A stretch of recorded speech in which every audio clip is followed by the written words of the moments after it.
waiting for their arraignment tomorrow. And it's an interesting development. As one lawyer pointed out ironically, now the sheikh gets his wish. He gets to stay in the United States, if only to await trial. The sweeping new indictment contains new charges and new defendants. The unsealing of the sweeping indictment against Sheikh Omar Abdel Rahman and 14 others brought Lower Manhattan and the courts under a cordon of tight security. As the military helicopter carrying alleged terrorist El Said Nosser touched down at Wall Street, U.S. Marshals Special Operations Group and Emergency Service Unit police stood by with heavy weapons.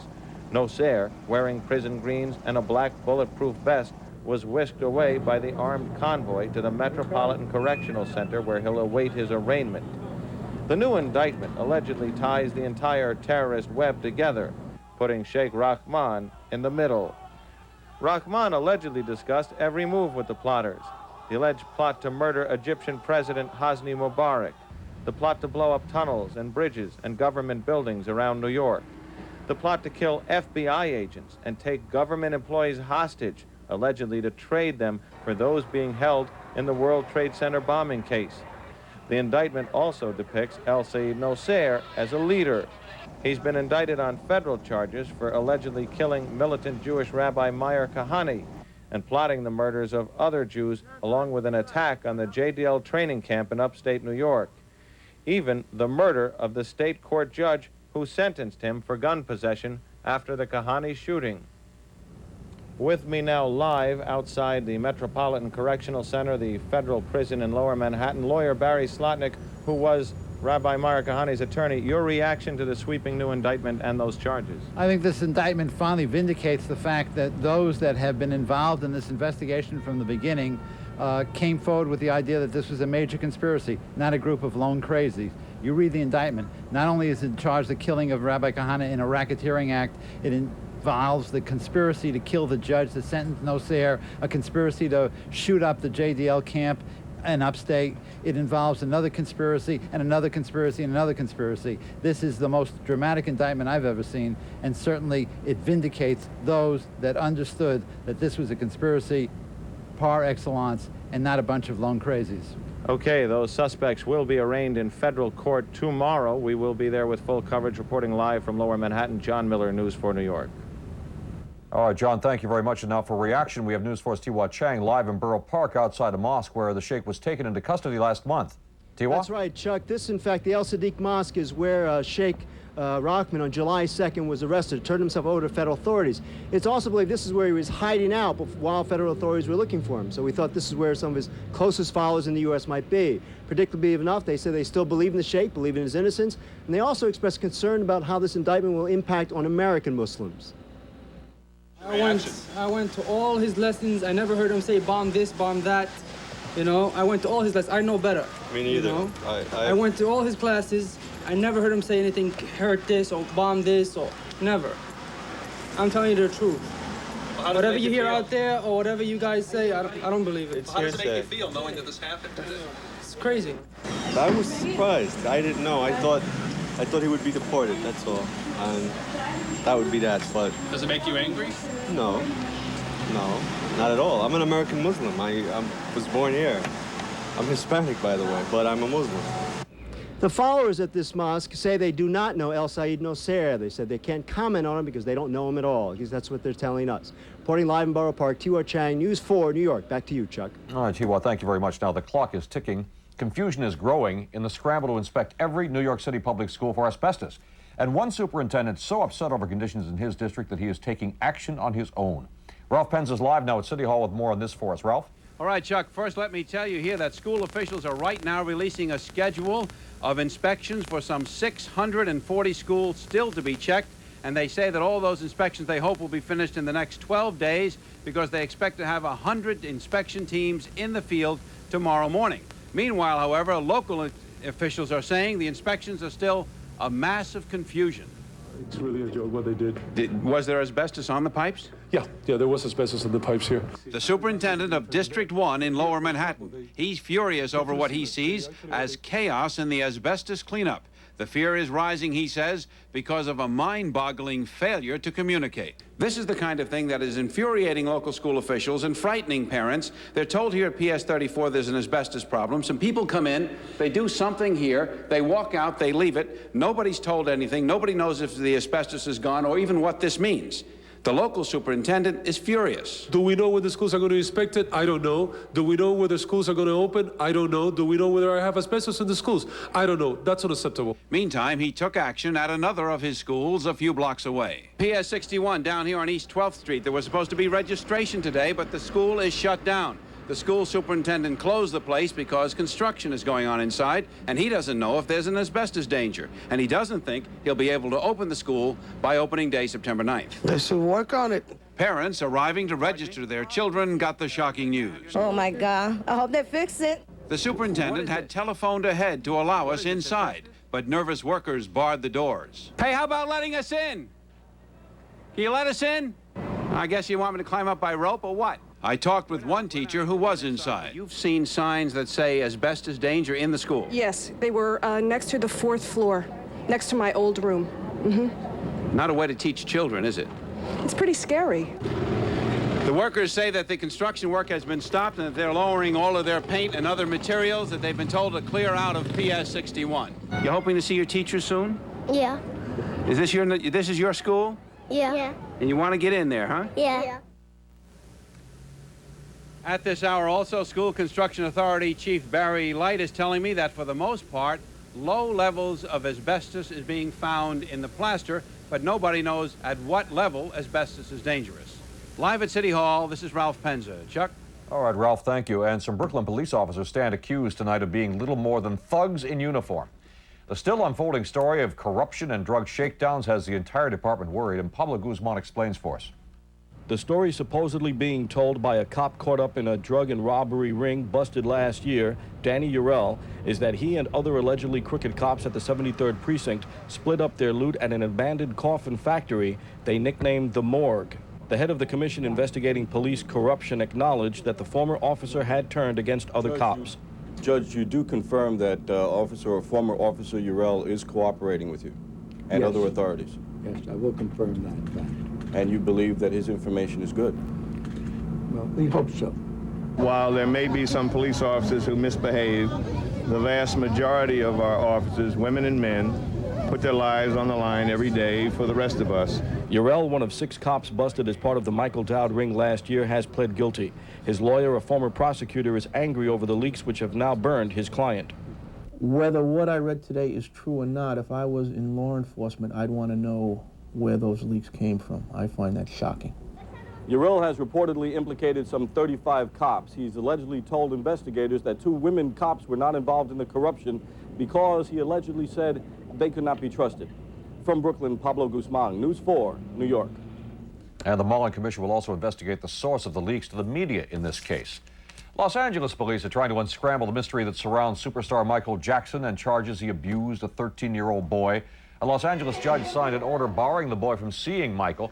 That order was signed the same day the investigation was opened. The boy's claims were reportedly prompted the police to search Michael's home and confiscate tapes and photographs. Police are looking for other victims, but they're not revealing details. Of the investigation itself. Michael's lawyer says the charges are part of an extortion attempt that went bad. However, the boy's divorced parents say that is not the case. Meanwhile, Michael, on tour in Thailand, has canceled all concerts, reportedly because of dehydration. Jackson's private life has always been a mystery as well as the subject of fans' fantasies, and that may explain why so much speculation about this case has been going on. Don Williams explored that with an expert.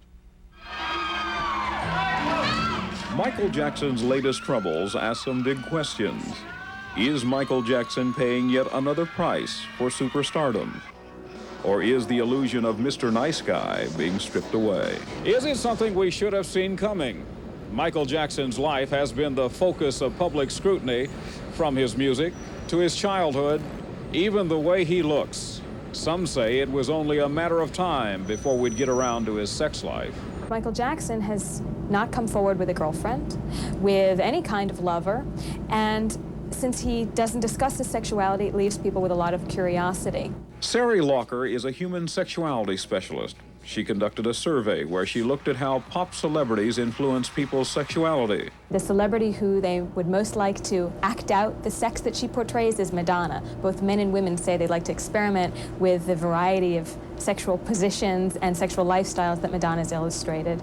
But it was Michael Jackson's sex life that seemed to hold the most mystery for those she surveyed. When I asked the question, which celebrity would you like to know more about their sex life, Michael Jackson was the one who came up the most. And I think the reason why Michael Jackson brings so much interest, people are so interested in Michael Jackson's sex life, is because we really don't know about Michael Jackson's sexuality. Michael Jackson has offered his home to help sick children. He has opened his life to children in a very public way. But now it is his private life at the center of a very public question. Is Michael Jackson who he seems? And even if police find he's done nothing wrong, will he ever be the same? Don Williams, News 4, New York. New York City's Human Rights Commission wants to prosecute a professor at Queensborough Community College for sexual harassment. 6 female students charged the Dr. Carlos Herrera, who controlled their work-study stipends, harassed them. And 2 counselors accused the college of trying to cover up the allegations. He started to talk sexually about his sexual orientations, and one of them, he described us oral sex to Mangini and I. He accused me of fabricating these charges in collusion with the students. Queensborough Community College has suspended the professor without pay, and they are asking for his dismissal. A state appeals court has turned down Robert Gollub's appeal of his murder conviction. Gollub is serving 25 years to life in prison. He was convicted of killing 13-year-old neighbor girl Kellyanne Tinies. The court says there is no reason to dispute the evidence. The victim's nude body was found in the basement of the Gollub's Valley Stream home, stuffed in a closet back in 1989. The Gollub and Tinies families live in the same street, and the police have reported dozens of disputes between those 2 sides in recent years. And still ahead as we continue for you today on News 4 at 6, a baby is electrocuted in a hospital. He'd been hooked up to a machine made in New Jersey. Yes, we're talking about that missing billion-dollar Mars probe. We'll get reaction. And we get the weather also from Ira Joe Fisher. That's right, Chuck. It's hot, hazy, and humid all over again. Remember how it was a month ago? It's back. We'll talk about the forecast coming up on News 4 New York at 6.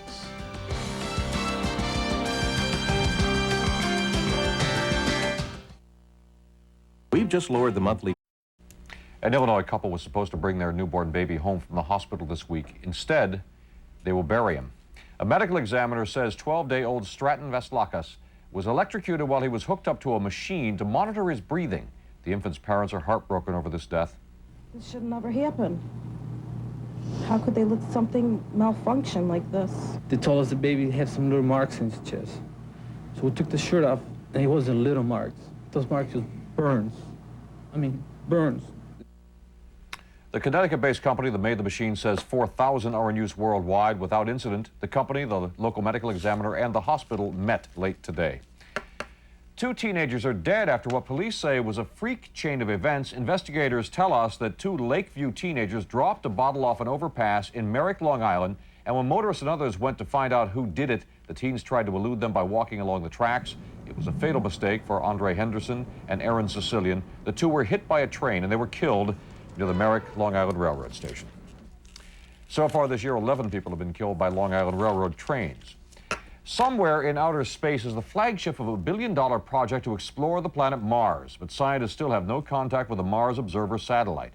For 9 years, workers at this plant in East Windsor, New Jersey, have planned, developed, and built the Mars Observer. It now seems to be lost in space, and so are their hopes for it. We're upset. You know, we don't want this to happen. I was absolutely devastated. This has been a premier mission that has worked through the whole series of transit on the way to Mars. We have put a tremendous amount of both emotional and intellectual energy into the development of this. It's a key mission for NASA. Well, Smith says for the last 3 days he's been working around the clock with NASA, doing everything they can to try to restore communication with that satellite. But as he said, it was working perfectly well for about 11 months, and then suddenly it just conked. I sure wish they would get it restored. Wouldn't it be fascinating to learn more about Mars? Everybody's fascinated with Mars. Absolutely. Almost as much as they're fascinated by the weather. Well, granted, the weather is infinitely more fascinating. And let's jump right into it right now. Temperature is down a degree 91 is where it stands right now as we look through the haze at the Empire State Building and beyond to lower Manhattan and all. 91 degrees, plenty of sunshine, and there's an aberration in the weather right now, and that is a northwest wind at 3 miles an hour. Relative humidity 47%. We've been having south and southwest winds. Barometer rising 30.08 inches. 92 was our high today, not a record. That was 95 in 1948, and our overnight low wasn't very. Got down to 72 degrees. Tonight's going to be similar to that. At 6 o'clock, still 96 in Newark. Newark hit 98 degrees, breaking their record by 1 degree, set back in 1948. And we're talking 92 at LaGuardia, and still 80s and 90s around our tri-state area. Dominating our weather, a high-pressure ridge keeping the clouds out of our part of the world, but still heat, haze, and humidity, largely because of a predominantly south wind. That's going to continue for the next several days, and tonight we'll have a clear sky persisting. Winds will be variable. Patches of fog will form tonight because of all of the moisture in the air and the cooling that will occur. 60s and 70s tonight, and in the morning, above the patches of fog, there will be lots of sunshine, and temperatures already climbing well up out of the 70s and bound for where? Well, you guessed it, because of this south wind and lots of sunshine, we're going to see the mercury climbing well into the upper 80s and the 90s over the next several hours. 5-day forecast, it calling for a mostly sunny tomorrow with heat, haze, and humidity, and the south wind at 5 to 10 miles an hour. And it's going to be even hotter on Friday. Lots of sunshine, heat, haze, and humidity, 95 degrees, and chance of thunderstorms and showers Saturday as the clouds increase, spilling over into Sunday, but it'll be cooler and drier on Monday, 85 the forecast high. We'll talk more about this, of course, at 11 o'clock. Chuck? Great. Thanks, Ira. And coming up next, as we continue for you, a super welcome back for a remade superhero, plus our sports hero, Len Berman. Oh, thank you, Chuck. No heroes at Shea. It's now officially wait till next year as the Mets' tragic number hits 0. That story, plus the real pennant race baseball from this afternoon, up next on News 4 at 6. And gets up a home. Nothing you can take and tear me away from my God. Listen to this. Olga Zimmerman of White Plains was a little confused. Her gray Toyota wasn't where she left it, but a blue Toyota was. So she tried her key, and wouldn't you know, the door opened? That's when she called the police. They tracked down Pablo Nunez, who was driving Zimmerman's car. Turns out he was a little confused, too. Got into Zimmerman's car by mistake, and his key worked in her car, too. Toyota says the chances of two cars with the same key code showing up at the same place is about 1,000,000 to 1. Basically the Mets odds to win the about pennant. that. Same thing. Hot flash, the Mets will not win the pennant. They were officially eliminated this afternoon in just their 126th game, which ties their second earliest elimination. And the 7th inning was when the Mets finally got a legitimate hit. Jose Rijo had yielded that. Should have been ruled an error on Chris Sabo. They gave Jeff Kent the hit. 3rd inning, Reggie Sanders, the double off Eric Hillman. 2-run score. That's all the Reds needed, winning it 4-1. Here's how the Mets pennant race officially ended today. Called strike 3. Isn't that fitting? Do the Mets now have to play the rest of their games? I'm confused. And when the Phillies beat Colorado this afternoon, 8-5, that was it for the Mets. Sal Marciano in the happy locker room. We know we're going to have to make changes. We know we will make changes. And what we're trying to do is play at least decent baseball. Every day we go out there to keep the kids going and keep the club moving forward. No decision yet, though, on Vince Coleman. Toronto winning this afternoon. At the moment, the Yanks trail by a game and a half. John Olerud for the Blue Jays was 4 here, and Paul Molitor also had 4 hits. Toronto beating Cleveland, as you see, 10-7. Yanks in Chicago again tonight. Alex Fernandez for the White Sox. Domingo Jean for the Yanks. He came out of the Chicago organization. In San Francisco this afternoon, top of the first, Fred McGriff. There it goes, his 20th. The Braves now lead the Giants 7-1 in the 8th inning. The Braves will be just 4.5 games out. Seedings for next Monday's U.S. Open, Jim Courier, Steffi Graf, both number 1. Martina's number 3, and she set the all-time record of being seeded at the U.S. Open 19 times. What was going on in baseball last night? I thought managers were calming influences on the kids who are playing baseball. First in Los Angeles, Pirate manager Jim Leland shouting at Dodger pitcher Kevin Gross and goes after him. The manager and the player on the other team after an exchange of beanballs. That touched off this bench-clearing incident. If you're counting at home, the Pirates are tied for the Major League lead They've been hit by pitches 47 times this season. In Milwaukee, everybody getting into the act. Milwaukee manager Phil Garner at the bottom wanders onto the field. He wants to know why A's manager Tony La Russa was arguing so long. And that touch, here comes Troy Neal with the flying tackle on Dickie Thon. And then everybody got into it for 25 minutes. There were 8 ejections, including Mark McGuire, who's on a disabled list, wasn't playing anyway. Then the cheap shot of the year on the right. Look for number 52, Edwin Nunez. There he is. Look for the left hand. And bingo, he hits B.J. Surhoff, who was being restrained at the time.